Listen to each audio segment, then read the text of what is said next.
Hello and welcome to the Poetry Exchange. I'm Fiona Bennett. And I'm Michael Schaefer.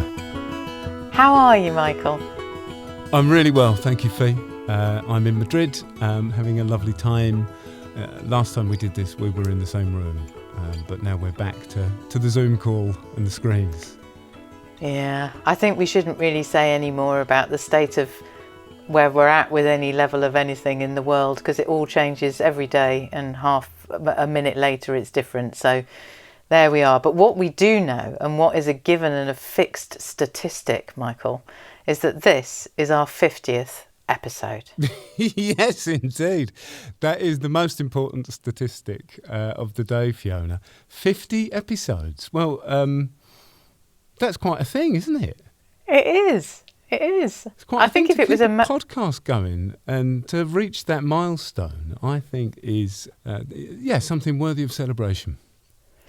Yeah, definitely. And it's just incredible to think of the journey that's taken place across the time of creating those 50 episodes, the conversations. And of course, there's been many conversations alongside those 50, which don't always come as podcasts because, you know, the project is bigger than the podcast. But yeah, it's wonderful. It's wonderful to be celebrating that because it's a month of poetry celebration, really, which of course started with National Poetry Day on October the 1st. And it was great to do what we love to do on National Poetry Day, which is to basically talk to people about the poem that's been a friend to them and to have some new encounters. That was really wonderful. Yeah, it really was. I was sorry to miss out on those, on well gel, as the kids say. However, you didn't miss out on the conversation that we're going to be sharing this month. I certainly didn't, Fee. It felt appropriate for us to come out with a bit of a banger on our 50th and in the month of National Poetry Day. And I think that's what we've got. I think that's what we can offer our listeners this month. A bit of a banger. A very special episode with the fantastic actor and person Brian Cox, who most recently has been picking up awards. I think he won a Golden Globe for his performance as Logan Roy in Succession, and the show itself won a whole bunch of Emmys recently. And it was just a terrific conversation. I was so lucky to have had the chance to meet, albeit virtually, Brian, and to hear about his poems. Yeah, he was a bit cheeky there, wasn't he? He broke the rule, Michael. Yeah. And we decided to allow that. We made an honourable exception. We did. So you'll be listening to myself and Michael talking about A Fond Kiss by Robert Burns and I Am by John Clare, the poems that have been friends to Brian. So I found two poems which I wanted to talk to you about. One is a very romantic poem by Burns, and then the other poem is a real favourite of mine, which is this poem by John Clare. And John Clare is really interesting because he, like Burns, was a peasant. He was a farmer poet. And he wrote this poem late on. He was in his 50s. So it's quite fascinating to the psychological influences that went on and the freedom that went on that came through peasant poetry and how it affected everybody. It's just fantastic to even begin to hear you talk about them. We usually only do have one poem. Somebody brings the poem that's been a friend to them. But we were delighted to have two coming with you, Brian. And as you say, it's a fascinating choice that you've made in bringing this pair of poems from these two writers. It goes back to really when I first went to drama school, and I was exposed to poetry, particularly Dylan Thomas. So there was a great deal of a lot of Dylan Thomas readings because he's so kind of verbose and he's wonderful to read. And of course, Burns is like he's our national poet, and there's so many great reasons for him being our national poet. Having done Shakespeare, you know that sound and rhythm, word and rhythm and sense are very much interlinked. So there's a sort of a kind of visceral thing about poetry in that way. And that's why poetries do remain one's friends, you know, because of that very thing, that sort of visceral, you know, it's like singing, you know, it just makes a huge difference to you, you know. I was going to ask if you would mind reading both the poems for us. I think that would be really fabulous. Thank you. I'll read the Burns first. A fond kiss, and then we sever. A fareweel, and then forever. Deep in heart-wrung tears I'll pledge thee, warring sighs and groans I'll wage thee. Who shall say that fortune grieves him, while the star of hope she leaves him? Me? Nae cheerful twinkle lights me, dark despair around benights me. I'll ne'er blame my partial fancy, naething could resist my Nancy, but to see her was to love her, love but her and love forever. Had we never loved sae kindly, had we never loved sae blindly, never met or never parted, we had ne'er been broken-hearted. Fare thee weel, thou first and fairest, fare thee weel, thou best and dearest. Thine be ilka joy and treasure, peace, enjoyment, love, and pleasure. A fond kiss, and then we sever. A farewell, alas, forever. Deep in heart-wrung tears I'll pledge thee, warring sighs and groans I'll wage thee. So that's the Burns. Oh, That's amazing. It's giving me goosebumps. it's just fantastic. I think also because of hearing it so often sung, it's fantastic to hear it read and to hear it read so well. Oh, thank you. Well, I also think that poems need to be read out loud. You know, I really do feel that. And it's quite visceral, you know, because it's usually about incredible sort of emotion and psychological states. So I'll read the John Clare. Again, a fascinating poet from Northamptonshire. And he was tormented because he was a real peasant. I mean, he didn't even have the conditions that Burns had. He was actually slightly more deprived than Burns. And yet he survived and made this amazing stuff. And then at this point, when he's in his 50s, he writes this poem and tells a very deep story about his fragile mental state. I am, yet what I am, none cares or knows. My friends forsake me like a memory lost. I am the self-consumer of my woes. They rise and vanish in oblivious host, like shadows in love's frenzied, stifled throes.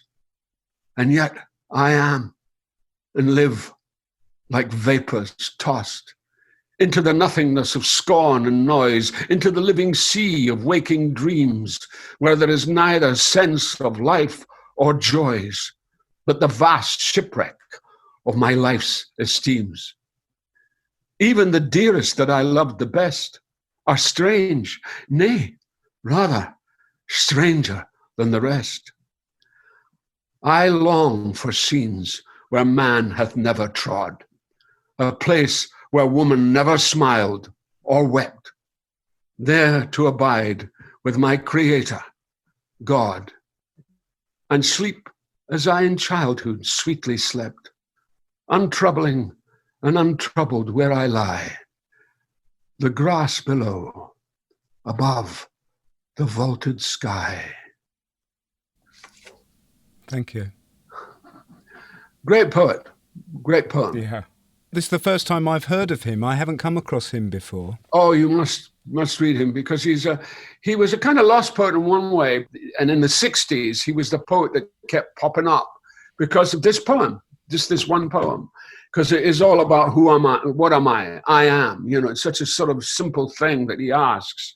And of course, it comes down to the vicissitudes of his life, but also the kind of shaping, you know, the crab and kib confined element of being alive. And he sums that up so brilliantly, but he does it in iambic form. And that's what's so interesting about about Clare, because he comes from a very, very ignorant background. He's not a classical in any way, but he comes to this form quite late on, and then this goal-scoring poem is quite astonishing. The anguish in it is so physically expressed, isn't it? I think so. I think it is about crisis, and it is to do with the thwarting of the artistic imperative, that he has struggled all the time to fight against this constant, because of the land, because of the work he's had to do, because of being in the soil and all that. And it's not harmonious like a lot of these the nature poems are. He understands the kind of, the untroubled and untroubling, where I lie, the grass below, above the vaulted sky. He understands that. He understands it in one sense, but he has to go through all this other stuff, this kind of emotional stuff, which is, in one sense, very alien to him, but in the other sense, it's the very core of who he is. And coming to the core of who he is very painful. And therefore, he writes this poem, and he writes it in form, in shape. And it's quite an achievement. Am I right in saying that you came across this poem in the 60s as a young man? Yeah. This is a really interesting poem for a young man to latch onto, it seems to me. Well, I think that, the great thing about the 60s, and this is where people kind of underestimate it in a way, there was a lot of questions being asked. And of course, again, these guys, where they didn't have the social mobility that happened in the 60s. And of course, subsequently, we haven't had that social mobility. And they're also kind of essentially, they are victims of feudalism. That's the kind of context in which these people write. Burns, with a kind of merry cry of fuck it, just wrote these amazing lyric poems and tossed them off. Clare was much more troubled and much more painful, and in a way, because he was quintessentially English, as opposed to Burns, who was quintessentially a Celt, so he had all that other freedom. Whereas the English sensibility has always been thwarted in a much more subtle way, really, I think. And that's why I think that in the 60s, we were beginning to examine writing in a much more holistic and immediate sense, how it affected us, how these images affected you, particularly from an acting point of view. And Clare just does it with this poem. He just does it.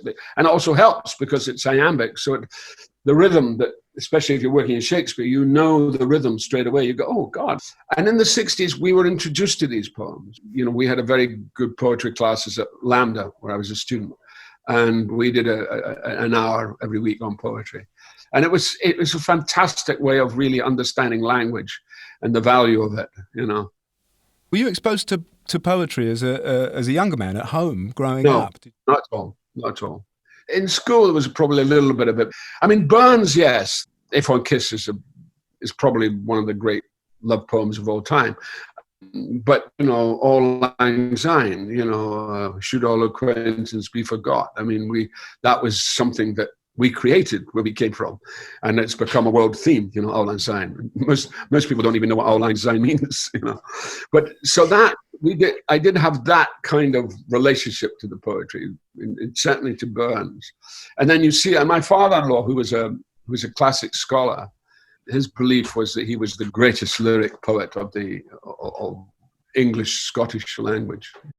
I mean, it's fantastic to experience your passion for these poems. It makes me wonder whether given that you didn't have poetry as a young man in your life, when you were kind of veering towards acting, I'm sure that language was a part of that somewhere. Absolutely, because, one's vocabulary, and this is what is such an achievement of Clare alone, because his vocabulary would have been very narrow, and he really would have had to learn a vocabulary. And that's what I had to do the same, because I came from a certain background. I didn't study the classics. I wasn't thrown into a classical environment where I could have all this came to me very easily. And so one had to kind of build it up over the years. And I was very lucky to be a student of this in the 60s, because I was brought in from Scotland and I was welcomed and I was encouraged, to be who I was. And that's what's social mobility did to you, that you said, oh, you're from there. That's fine. Be from there. Whereas I was under the misapprehension that I hadn't to be from there when I came, when I came to study first. I thought, oh, I've got to learn how to throw all this off. And to a certain extent I did. But at the same time, I've learned to retune myself to a kind of musicality, really, of particularly in the Scots language. I'm not landing anybody in it, I don't think. But, some actor friends of mine, I definitely know, did have an acting experience, which was to kind of have to get rid of their innate connection in the mouth, literally in the mouth, the instrument to the word, and had that kind of ripped out of them. Yeah, there was an element of that which was true, but there was also a care about understanding. For instance, to understand received pronunciation was an interesting thing for me. I thought it was a discipline that you had to talk standard English. But actually, it's interesting that the standard English vowel sounds has something like 24 vowel sounds, where the Celtic tones, the Irish, the Welsh, have only got about 13, 14.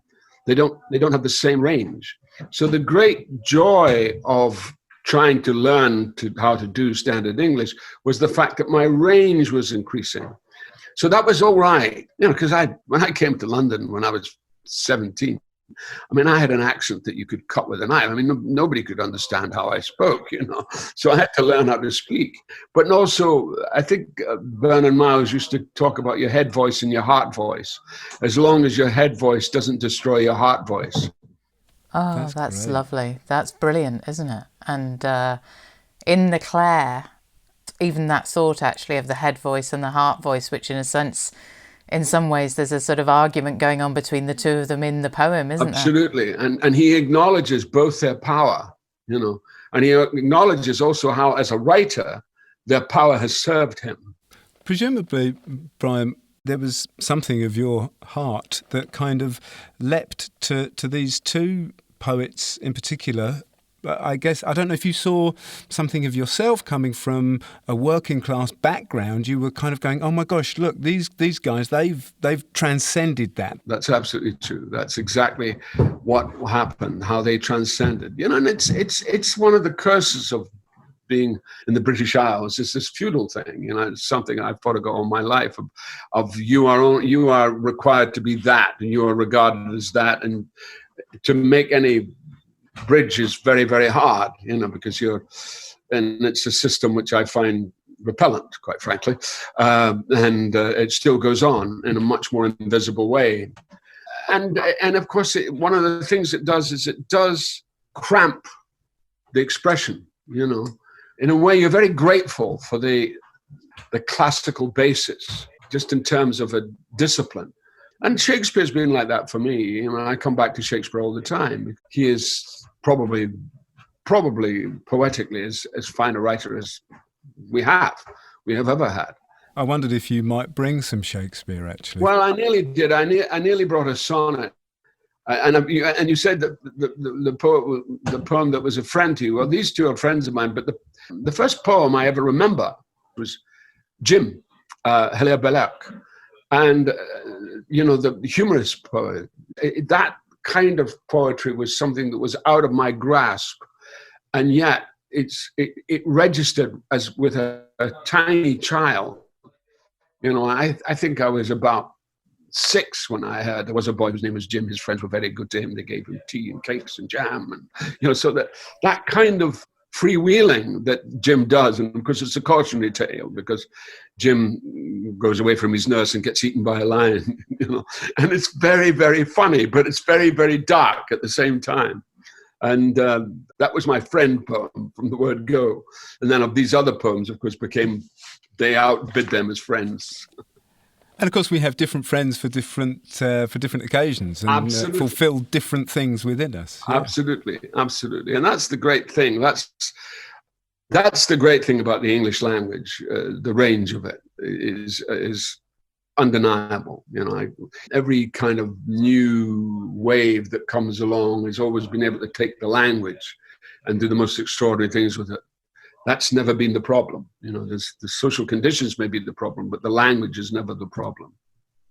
And it seems to me that in both of these poems, what's expressed is there is a darkness. Yeah.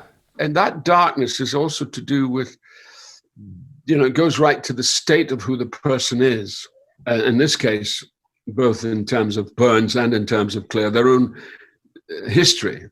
I guess you've not shied away from darkness in the parts you've played. If I think of Manhunter and Lear and Titus and of course in Succession, these are not necessarily men that you'd want to have dinner with.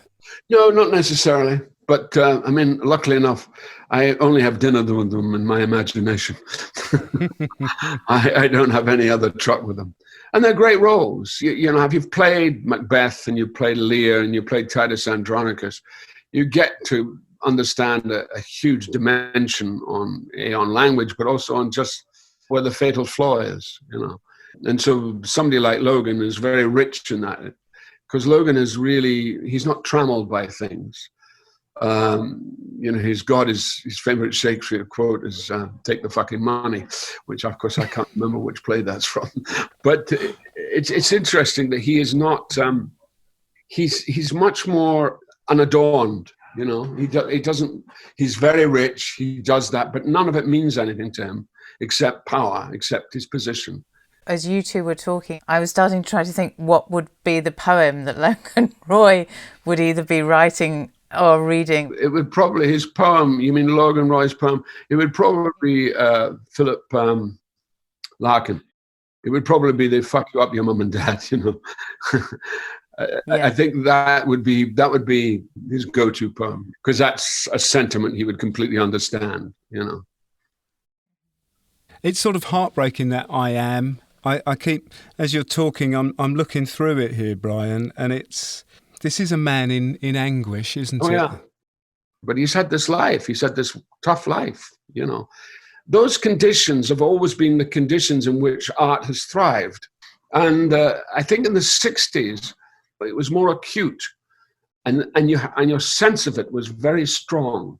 A lot of poetry is driven by being out of place, by not being there, not being quite allowed in, being kept separate, being alienated. There's so much of poetry that is about that. Yeah, some incredible images. I am the self-consumer of my woes. What about that?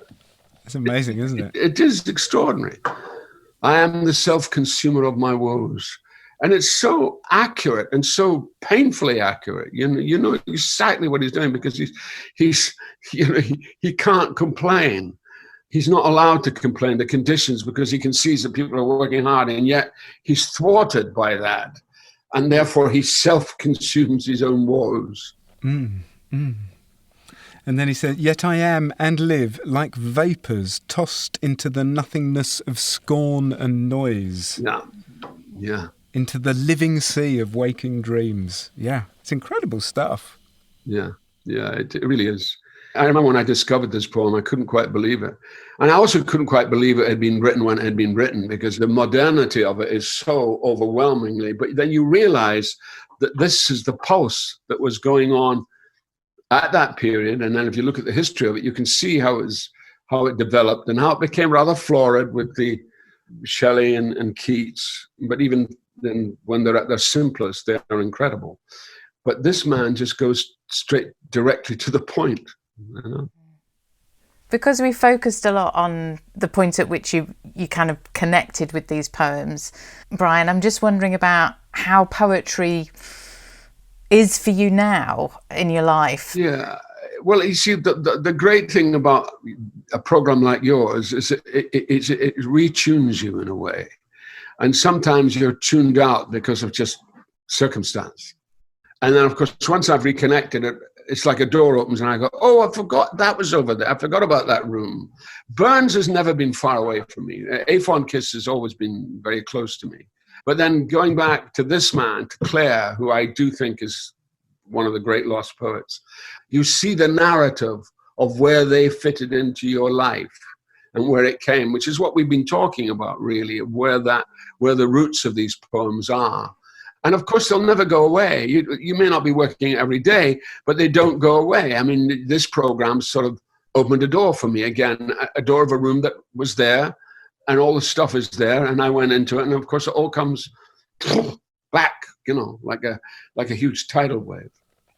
Well, I'm really, really pleased that we've been able to offer you that. That's fantastic. We always ask our guests, the idea of a poem as a friend, and if you could say what kind of a friend each of these poems is to you, how would you categorise them? Well, they are reminders. They are friends who remind you of certain things which you sometimes forget. And the beauty of the lyricism of Burns is just, there's a joyousness in his writing. He's like an old pal coming back and reminding you about something. And it's the same with the Clare. It reminds you of the the more brutal aspects of one's life. The friend who sort of reminds you of the notion of despair, who kind of says, don't get too cocky, don't get too in love with yourself. Don't get carried away with yourself. Don't get carried away, exactly. Yeah. And that's what a poem like I Am does, because it just says, the human condition is very fragile, and don't forget it. And you need a pal to remind you of that, John Clare, I am. I am. Yet what I am none cares or knows. My friends forsake me like a memory lost. I am the self-consumer of my woes. They rise and vanish in oblivious host, like shadows in love's frenzied, stifled throes. And yet I am, and live, like vapours tossed into the nothingness of scorn and noise, into the living sea of waking dreams, where there is neither sense of life or joys, but the vast shipwreck of my life's esteems. Even the dearest that I loved the best are strange, nay, rather stranger than the rest. I long for scenes where man hath never trod, a place where woman never smiled or wept, there to abide with my Creator, God, and sleep as I in childhood sweetly slept, untroubling and untroubled where I lie, the grass below, above the vaulted sky.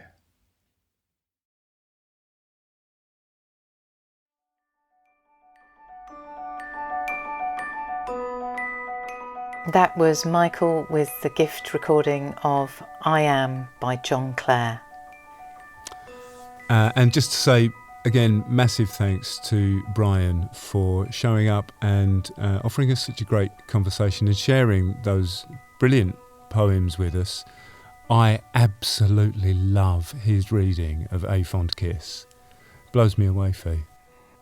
Yeah, and I mean, I'm going to sort of hold my hand up here that I felt a bit, because he did bring us two poems, that we didn't spend so long talking about A Fond Kiss as we did talking about I Am. But I think that was partly because I actually couldn't speak after he'd read it. No, I think you can hear that on the episode as well. A pair of us are both a bit stunned by it. Yeah. So, thank you, Brian. And of course, I Am by John Clare, a phenomenal poem and phenomenal poet. And I'm not going to sort of say too much about that here, but we will, as we always do, put the full text of the poem on the description page, and also a link to the biography of John Clare, which I think is a really interesting read, especially alongside some of the things that Brian was talking about in terms of voice and kind of coming into your being, and also John Clare, a poet that broke the mould in much the same way as you might say Brian Cox has. So it's a wonderful thing. Just for people that might be listening to the podcast for the first time, this is our 50th episode. There are 49 others that you could listen to. You can find them in your podcast catcher of choice or on our website, poetryexchange.co.uk. We've got all of the archive there. So dive in and find some others that you enjoy. So 50 already, and I'm excited, Michael, to think about the next 50. You know, there's who knows who will walk through our door wherever we might be, and I really look forward to us being in a physical place and opening the door of some library or festival somewhere before too long, and welcoming people in person and catching more conversations with Poems as Friends. And if you are able to help us do that by making a donation, however small, it really does help us continue to do this work. Super aware there's an awful lot for people to be thinking about donating to at the moment, and I know that there's not a lot of it around, so appreciate that. But if anybody has the ability to do that and give us a hand, we really, really will appreciate it, and promise to make good use of it in meeting up with people and having these conversations. So Michael, it's great that in a few days' time we're going to have the chance to be part of the digital version of the Manchester Literature Festival. Delighted to have been invited by them to have some conversations as part of their fantastic programme. And if you're interested in having a festival experience wherever you may be, you can take part. So do head to their website and take a look at the full programme. That's about all we've got time for this month. I raise a virtual glass of bubbly to you, Fee, for our 50 episodes. Until next time, thank you for listening.